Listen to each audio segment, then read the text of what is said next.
Tá gravando e fala, pessoal do canal, tudo bem? Meu nome é André Louis e hoje iremos dar seguimento ao livro A Revolução dos Bichos e nós paramos no capítulo 7, certo? Foi o capítulo 7 o vídeo anterior, então iremos para o capítulo 8, ok? Sem muita enrolação, porque eu acredito que, como a gente já tá meio pro final desse livro, vamos dar uma agilizada então, ok? Alguns dias depois, quando o pavor causado pelas execuções havia diminuído, alguns dos animais se lembravam, ou achavam que se lembravam, que o sexto mandamento determinava: nenhum animal deve matar nenhum outro animal. E, apesar de ninguém se arriscar a mencioná-lo na presença dos porcos e dos cães, existia uma sensação de que os assassinatos ocorridos não combinavam com ele. Clover pediu a Benjamin para ler a ela o sexto mandamento. E quando Benjamin, como sempre, respondeu que se recusava a se meter com tais assuntos, ela pediu a Muriel. Muriel leu o mandamento. Dizia: nenhum animal deve matar nenhum outro animal sem motivo. Por uma razão ou outra, aquelas últimas duas palavras tinham sumido da lembrança dos animais. Mas eles compreenderam que o mandamento não tinha sido desrespeitado, pois era claro que havia uma boa razão para matar traidores que tivessem se aliado a Snowball. Ao longo de todo aquele ano, os animais trabalharam ainda mais duro do que no ano anterior.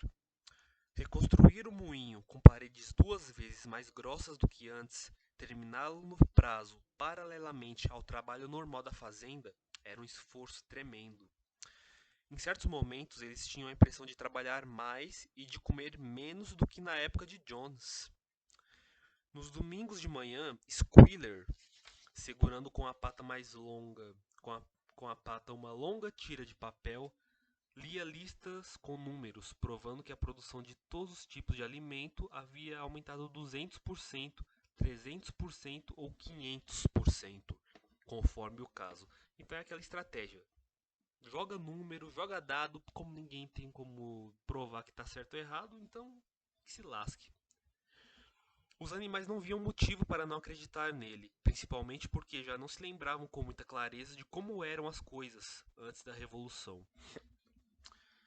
Fosse como fosse, havia dias em que eles sentiam que prefeririam ter menos números e mais comida. Todas as ordens eram agora anunciadas por Squealer ou um dos outros porcos. O próprio Napoleão não era visto em público com mais frequência do que uma vez a cada 15 dias. Quando aparecia, era acompanhado não só de sua comitiva de cachorros, mas também por um galo preto que andava à sua frente e atuava como uma espécie de corneteiro, soltando um cocoricó altíssimo antes que Napoleão falasse. Até mesmo na sede da fazenda, dizia-se, Napoleão ocupava cômodos separados dos demais. Fazia as refeições sozinhos, servido por dois cães, e sempre usava o elegante aparelho de jantar Crown Derby, que ficava na cristaleira na sala de jantar. Foi anunciado também que a arma seria disparada todos os anos no aniversário de Napoleão, bem como nos outros dois aniversários. Agora, Napoleão nunca era referido simplesmente como Napoleão. Era sempre citado em estilo formal como nosso líder, o camarada Napoleão, entre aspas. E os demais porcos gostavam de inventar para ele títulos como pai de todos os animais, terror da humanidade, protetor do rebanho de ovelhas, amigo dos patinhos e outros do tipo. Em seus discursos, Squealer falava com lágrimas escorrendo pelas bochechas sobre a sabedoria de Napoleão, a bondade de seu coração e o amor profundo que ele nutria pelos animais do mundo todo, até mesmo e em especial pelos bichos infelizes que ainda viviam na ignorância e na escravidão em outras fazendas. Tornara-se comum dar crédito a Napoleão por todas as conquistas e todos os golpes de sorte, assim como também era dado crédito ao Snowball todas as desgraças que aconteciam na fazenda. Ouvia-se com frequência uma galinha comentar com outra, sob a orientação do nosso líder, o camarada Napoleão, eu botei 5 ovos em 6 dias. ou 2 vacas enquanto tomavam água no açude e exclamar: graças à liderança do camarada Napoleão, esta água tem um gosto maravilhoso. O sentimento geral na fazenda estava bem representado por um poema chamado Camarada Napoleão, composto por Mínimos e que dizia assim: amigo dos órfãos, provedor dos grãos, fonte de contentamento. Ah, como a minha alma se inflama ante sua mirada calma e soberana, como o sol no firmamento, camarada Napoleão. Você concede a, far... Você concede a fartura, amada por toda criatura. Ah, tem... peraí.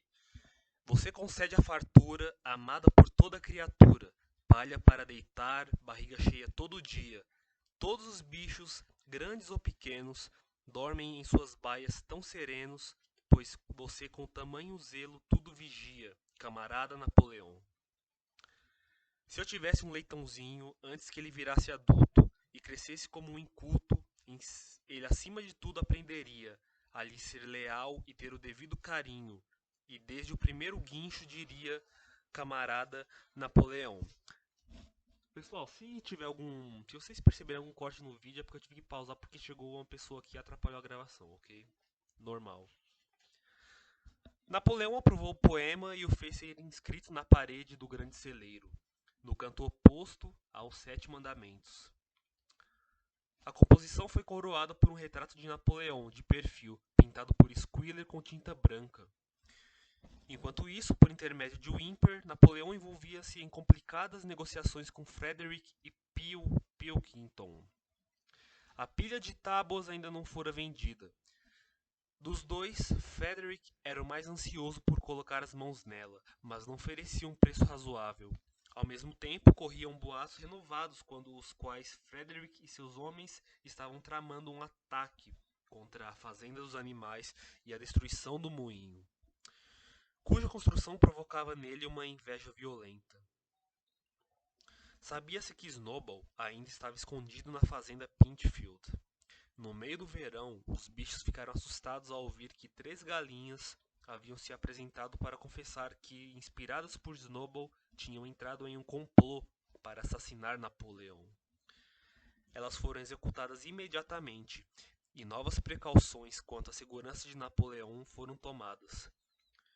4 cachorros vigiavam sua cama à noite, um em cada canto, e um jovem leitão chamado Pink Eye recebeu a tarefa de provar toda a comida de Napoleão antes que ele comesse, para se certificar de que não estava envenenada. Mais ou menos na mesma época foi anunciado que Napoleão acertara a venda da madeira para o Sr. Pilkington. Ele também celebraria um acordo de longo prazo para a troca de certos produtos entre a Fazenda dos Animais e Foxwood. As relações entre Napoleão e Pilkington, embora sempre intermediadas por Whymper, eram agora quase amistosas. Os animais não confiavam em Pilkington por ser um humano, mas preferiam-no a Frederick, a quem tanto temiam quanto odiavam. Com o passar do verão e o moinho quase pronto, os rumores sobre um iminente ataque traiçoeiro cresciam cada vez mais.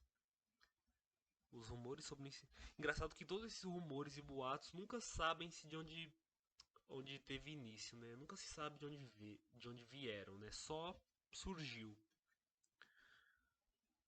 Frederick dizia-se planejava investir contra os bichos acompanhado de 20 homens, todos com armas de fogo, e já tinha subornado os juízes e a polícia, de modo que, se conseguisse pôr as mãos nos títulos de propriedade da fazenda dos animais, não haveria perguntas.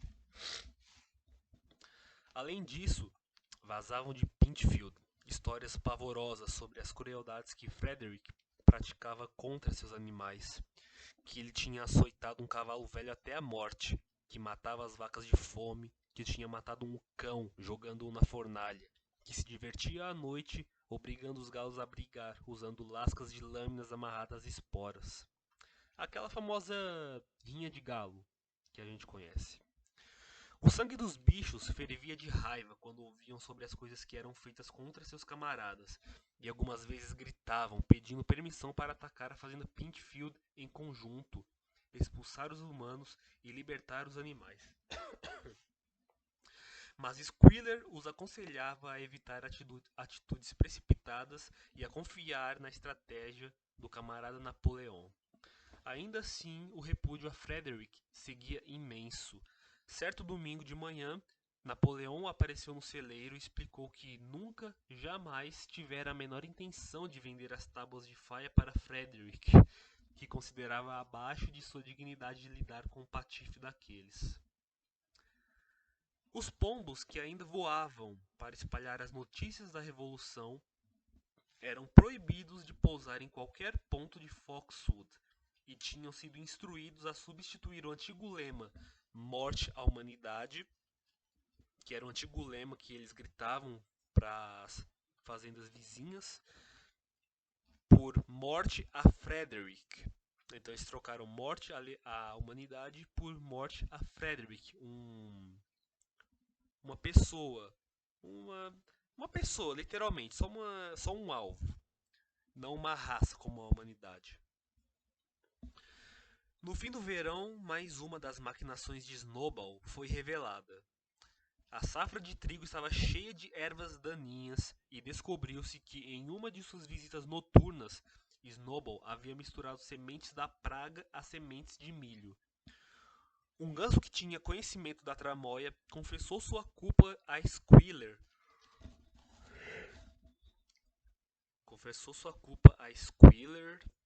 E imediatamente cometeu suicídio, engolindo um punhado de bagas fatais de Belladonna.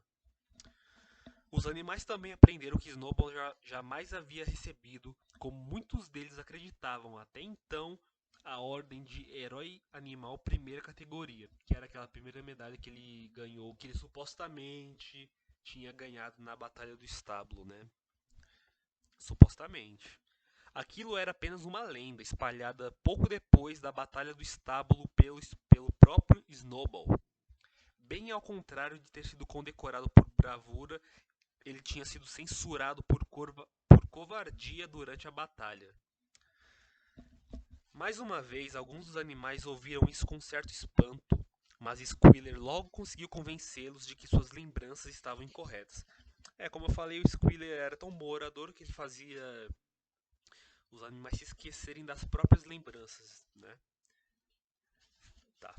No outono, um esforço tremendo, exaustivo, pois a safra precisava ser colhida quase ao mesmo tempo em que o moinho foi terminado. O maquinário ainda precisava ser instalado e o Imper negociava a compra, mas a estrutura estava incompleta. Apesar de todas as dificuldades, apesar da inexperiência, dos implementos primitivos, do azar e da traição de Snowball, o trabalho foi encerrado pontualmente, precisamente no dia marcado. Cansados até os ossos, mas muito orgulhosos, os animais deram voltas e mais voltas ao redor de sua obra-prima, que parecia mais linda aos seus olhos agora do que na primeira construção. Além disso, as paredes tinham o dobro da espessura das anteriores. Nada abaixo de dinamite poderia derrubá-las. E quando eles recordaram quanto haviam trabalhado, os reveses que tinham superado e a enorme diferença que ocorreria em suas vidas quando as pás estivessem girando e o dínamo trabalhando, quando recordaram tudo isso, o cansaço cedeu e todos deram pulos e piruetas em volta do moinho, soltando gritos de triunfo. Napoleão, acompanhado de seus cachorros e do galo, foi pessoalmente inspecionar o trabalho concluído. Cumprimentou cada animal por aquela conquista e anunciou que o moinho se chamaria, adivinhem, Moinho Napoleão. 2 dias depois, os animais foram chamados para uma reunião extraordinária no celeiro. Ficaram mudos de surpresa quando Napoleão anunciou que havia vendido a madeira para Frederick. No dia seguinte, as carroças de lembrando que ele tinha confirmado que tinha vendido a madeira para Pilkington, se eu não estou enganado, não é? Agora do nada ele anuncia que tinha vendido para Frederick. No dia seguinte, as carroças de Frederick chegariam e o transporte teria início. Ao longo de todo o período de sua aparente amizade com Pilkington, Napoleão, Napoleão havia negociado em segredo um acordo com Frederick. Todas as relações com Foxwood foram rompidas. Mensagens ofensivas tinham sido enviadas a Pilkington. Os pombos receberam a orientação de evitar a fazenda Pinchfield e alterar seu lema de morte a Frederick, que antes era morte à humanidade, para morte a Pilkington. Ao mesmo tempo, Napoleão garantiu aos bichos que as histórias sobre um ataque iminente à fazenda dos animais eram totalmente inverídicas e que os relatos sobre a crueldade de Frederick com seus animais tinham sido em grande medida exagerados. Todos aqueles boatos deviam ser obra de, adivinha, adivinha quem? Snowball, claro, e seus agentes. Parecia agora que Snowball, afinal, não se escondia na fazenda Pinchfield e que, de fato, nunca estivera lá em toda a sua vida. Estava morando e com um razoável luxo, dizia-se, em Foxwood, e era hóspede de Pilkington fazia já uns bons anos. Os porcos extasiaram-se com a astúcia de Napoleão. Ao demonstrar a amizade com Pilkington, ele tinha forçado a Frederick a elevar o preço em 12 libras. Mas a principal qualidade da mente de Napoleão, disse Squealer, era demonstrada pelo fato dele não confiar em ninguém, nem mesmo em Frederick, que desejava pagar pela madeira com uma coisa chamada cheque. Entre aspas, cheque. Um mero pedaço de papel com uma promessa de pagamento escrita nele. Mas Napoleão, esperto demais para cair nessa, exigira o pagamento em cédulas de 5 libras, que deveriam ser entregues antes que as tábuas fossem retiradas. Frederick já havia pago, e a soma era exatamente a necessária para a compra do motor do moinho. Ah tá, então com o que ele recebeu pela venda da madeira, eles iriam comprar um motor para o moinho. Enquanto isso, a carga foi posta na carroça e transportada em alta velocidade. Quando tudo tinha sido levado, outra reunião extraordinária foi organizada no celeiro, para que os animais inspecionassem as notas de Frederick. Sorrindo beatificamente, essa palavra eu não conheço realmente, beatificamente, e usando suas duas condecorações, Napoleão repousava em uma cama de palha em cima da plataforma elevada, com o dinheiro a seu lado, empilhado com todo o capricho em um prato da cozinha da sede. A fila de animais passou lentamente diante das notas, todos se deixando preencher por aquela visão. Boxer esticou o focinho para farejar e aquelas coisas brancas e frágeis se mexeram e farfalharam com a respiração dele. 3 dias mais tarde, ocorreu um tumulto terrível. Whymper, com o rosto mortalmente pálido, subiu a trilha correndo de bicicleta, jogou-a no chão e seguiu correndo a pé até a sede da fazenda. No instante seguinte, um rugido de raiva sufocada irrompeu dos aposentos de Napoleão. A notícia sobre o ocorrido se espalhou como fogo por toda a fazenda. As cédulas eram falsas. Frederick conseguira a madeira em troca de nada. Napoleão reuniu os animais imediatamente e com uma voz assustadora proclamou uma sentença de morte contra Frederick. Quando fosse capturado, Frederick deveria ser jogado vivo em água fervente. Eles queriam cozinhar o Frederick, né? Deixa eu ajeitar um pouco a câmera aqui. Tá, ok. Ele e seus homens poderiam realizar a qualquer momento o ataque há muito planejado. Sentinelas posicionaram-se em todos os pontos de acesso à fazenda. Além disso, 4 pombos foram enviados a Foxwood com um recado conciliador, que esperava-se poderia reestabelecer as boas relações com Pilkington. Então ping-pong, né? Uma hora ele tá com Frederick, outra hora ele tá com Pilkington, depois outra hora ele tá com Frederick de novo, outra hora ele tá com Pilkington de novo. Parece que não existe verdade em nada que é dito lá. Logo na manhã seguinte, o ataque aconteceu. Os animais estavam tomando café da manhã quando os vigias chegaram correndo com a notícia de que Frederick e seus seguidores já haviam passado do portão de 5 barras. Bravamente, os bichos se adiantaram, indo ao encontro dos inimigos, mas dessa vez não tiveram a vitória fácil da Batalha do Estábulo. Eram 15 homens com meia dúzia de armas e abriram fogo assim que avançaram pouco mais de 40 metros. Os animais não conseguiram enfrentar as explosões terríveis e a munição perfurante. A despeito dos esforços de Napoleão e de Boxer para reuni-los, eles logo recuaram. Uma quantidade deles já estava ferida. Todos se refugiaram nas construções da fazenda e ficaram espiando, cautelosos, por frinchas e vãos. Todo o pasto grande, incluindo o moinho, estava nas mãos do inimigo. Por um momento, até Napoleão pareceu perdido. Andava de um lado para outro sem dizer nada, o rabicó muito esticado, balançando rígido.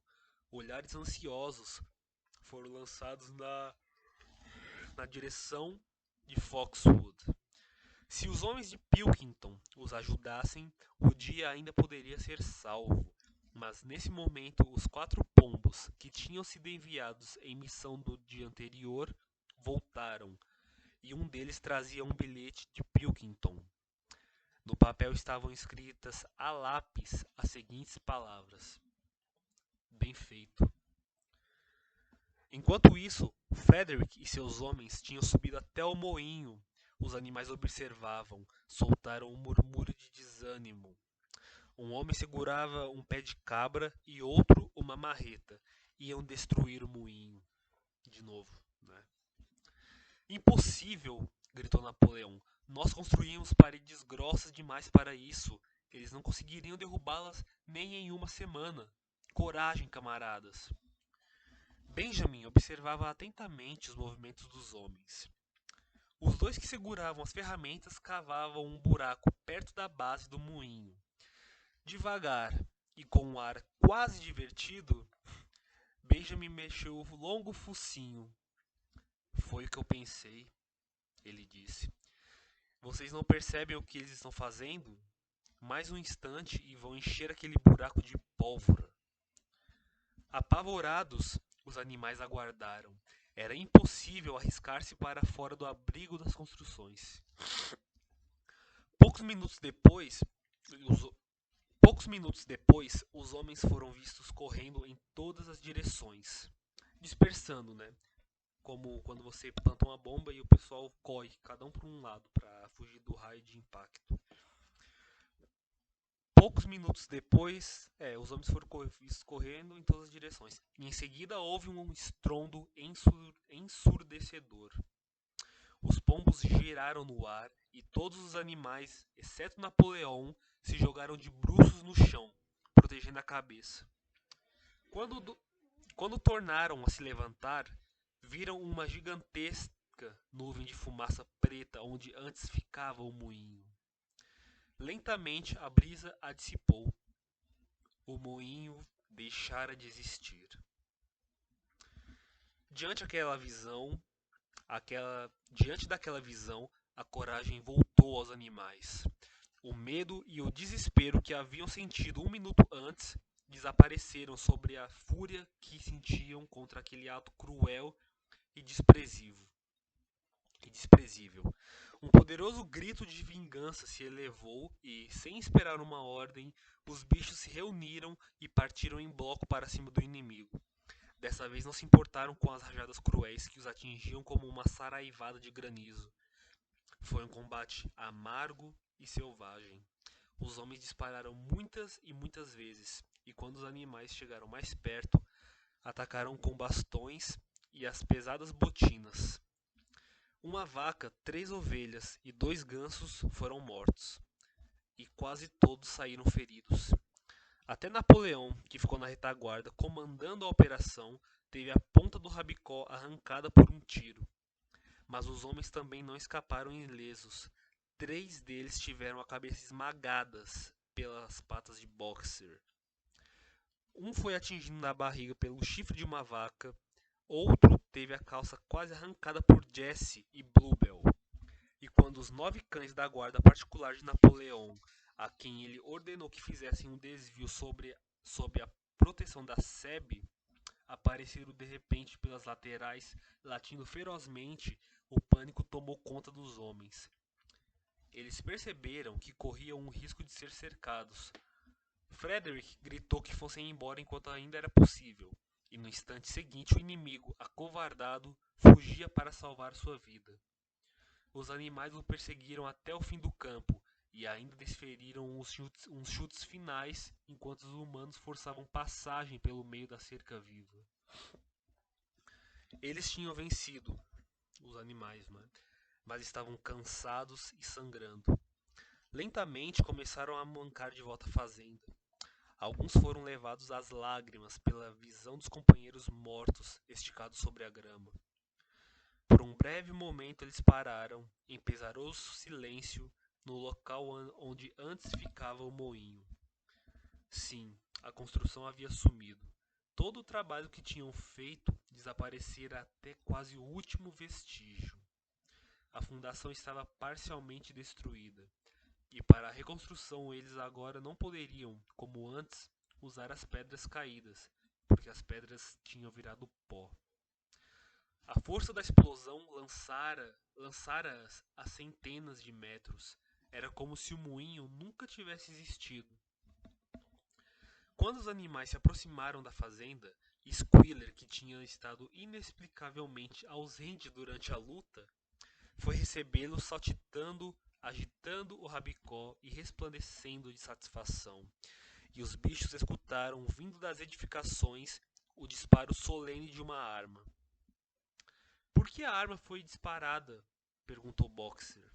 Para celebrar nossa vitória, gritou Squealer. Que vitória? Replicou Boxer.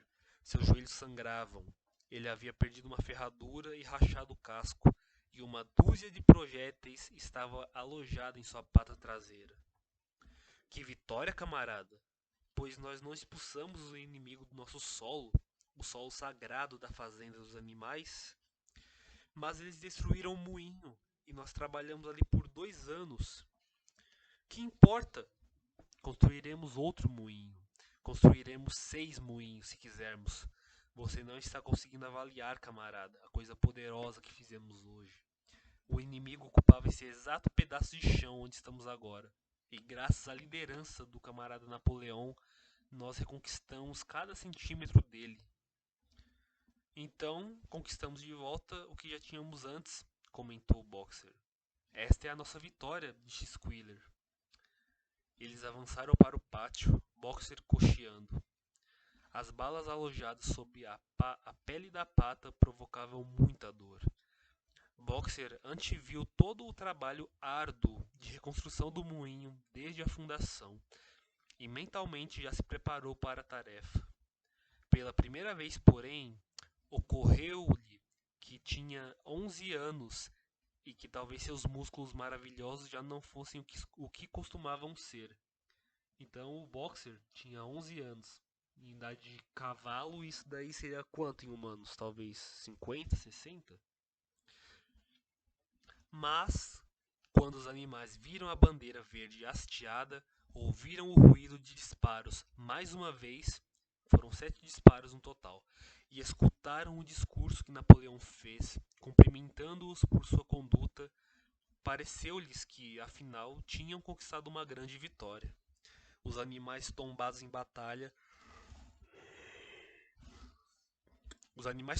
batalha receberam um enterro solene. Boxer e Clover puxaram o suporte que serviu de carro fúnebre, e o próprio Napoleão andou à frente do cortejo. 2 dias inteiros foram dedicados às cerimônias. Houve canto, discurso e mais disparos de arma. E uma maçã foi oferecida como prenda especial a cada bicho, com 70 gramas de milho para cada pássaro e 3 biscoitos para cada cachorro. Foi anunciado que a batalha se chamaria Batalha do Moinho e que Napoleão havia criado uma nova condecoração. a Ordem da Flâmula Verde, que ele conferiu a si mesmo, obviamente. Em meio ao contentamento geral, o lamentável caso das cédulas foi esquecido. Poucos dias depois, os porcos por acaso encontraram uma caixa de uísque no porão da sede. Ninguém havia reparado nela quando os porcos se mudaram para lá. Naquela noite, chegou da casa um som alto de cantoria, a qual, para surpresa de todos, misturavam-se trechos de animais da Inglaterra. Por volta das 21h30, Napoleão, usando um velho chapéu do Sr. Jones, foi visto saindo pela porta dos fundos, galopando depressa ao redor do pátio e sumindo lá para dentro de novo. Pela manhã, um silêncio profundo envolvia a sede. Nenhum só porco parecia se mexer no interior. Era quase 9 horas da manhã quando Squealer surgiu abatido, andando devagar, com os olhos embaçados, o rabicó pendendo frouxo e com toda a aparência de estar gravemente enfermo. Ele reuniu os animais e anunciou que tinha uma notícia horrível para dar. O camarada Napoleão estava morrendo. Um grito de lamento se elevou. Palha foi depositada ao redor da sede e os animais passaram a andar na ponta dos pés. Com lágrimas nos olhos, perguntavam uns aos outros o que fariam se o líder lhes fosse tirado. Surgiu o rumor de que Snowball havia conseguido, afinal, colocar veneno na comida de Napoleão. Às 11 horas, Squealer saiu de novo para fazer outro anúncio. Em seu último ato sobre a terra, o camarada Napoleão tinha proclamado um decreto solene. O consumo de álcool seria punido com a morte. Ao cair da tarde, porém, Napoleão parecia um pouco melhor, e na manhã seguinte Squealer pôde contar aos demais que ele estava a caminho da franca recuperação. Naquela noite, Napoleão voltou às suas tarefas, e no dia seguinte soube que instruíra o ímper a comprar em Wellington alguns livretos sobre fermentação e destilação. Uma semana depois, Napoleão deu ordens para que o pequeno pasto atrás do pomar, que anteriormente tinha sido reservado como casa de repouso para os animais aposentados, deveria ser cultivado. Divulgou-se que o pasto estava exaurido e precisava ser semeado de novo, mas logo se descobriu que a intenção de Napoleão era usá-lo para plantar cevada. Fazer uma cervejinha, né? Era essa a intenção dele, é o que parece. Mais ou menos nessa época, ocorreu um estranho incidente que quase ninguém foi capaz de entender. Certa madrugada, por volta da meia-noite, houve um estrondo alto no pátio, e os animais partiram correndo de suas baias. Era noite de luar. Junto à base da parede dos fundos do grande celeiro, onde os 7 mandamentos estavam escritos, havia uma escada partida em 2 pedaços. Squealer, temporariamente zonzo, esparramava-se ao lado dela, e perto de sua mão estava uma lanterna, um pincel e um galão de tinta branca virado. Os cachorros, na mesma hora, formaram um círculo ao redor de Squealer e o acompanharam de volta à sede tão logo ele foi capaz de andar.